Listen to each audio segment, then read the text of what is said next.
মা,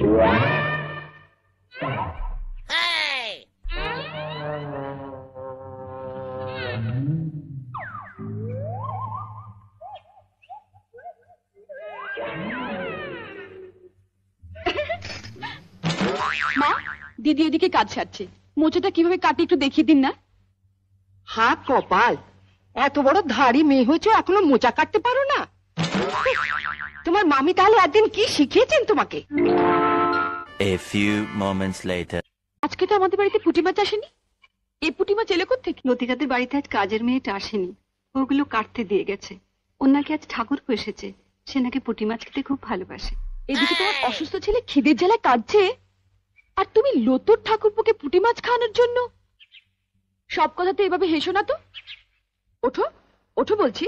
তুই তো লতুকে চিনিস, এসে যদি দেখে মাছ কাটা হয়নি।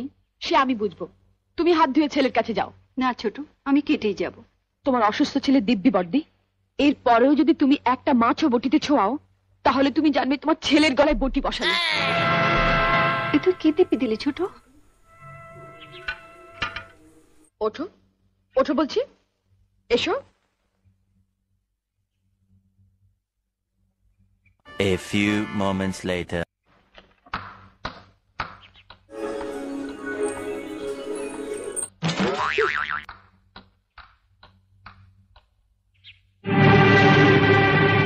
বড় বৌদি, বড় বৌদি, ও বড় বৌদি। দরকার আছে। কি দরকার আগে আমাকে বলো। তোমায় কেন বলবো? দরকারটা আমার ওর সঙ্গে। দাঁড়াও, সাগরে পৌঁছতে গেলে তোমাকে যে আগে এই ছোট নদীটা পেরোতে হবে ঠাকুরজি। সাগর? আজ আমিও দেখবো ওই সাগরে কত জল আছে। কি রে লতু, কি হয়েছে? এত চেঁচামেচি কিসের? দেখো না মা, কতদিন বাদে আমার ঠাকুরপো এলো, বলে একটু পুঁটি মাছ খাবে। আমি সে কখন পুঁটি মাছগুলো কাটতে দিয়ে গেছি, আর তোমার বড় বউয়ের এত সাহস, ওগুলো না কেটে ঘরে খিল দিয়ে বসে আছে।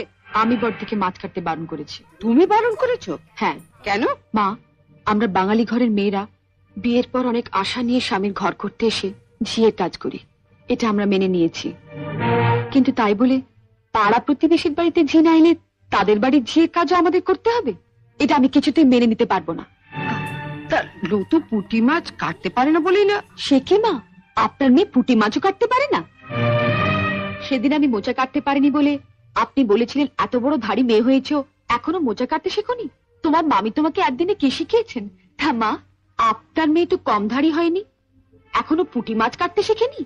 আপনি কি শুধু ওকে কলাবাজি করতে শিখিয়েছিলেন? শুনলে মা, শুনলে? ঠাকুরপুকে যখন পুঁটি মাছ খাওয়ানোর এতই শখ, তখন মার কাছ থেকে পুঁটি মাছ কাটাটা শিখে নিলেই পারো। আর মাও যদি পুঁটি মাছ কাটতে না জানেন, তুমি রোজ বিকেলে আমার কাছে 4টে করে পুঁটি মাছ নিয়ে আসবে। আমি তোমাকে শিখিয়ে দেবো বটিতে ঘষে ঘষে পুঁটি মাছের ছাল কিভাবে ছাড়াতে হয়। কেমন?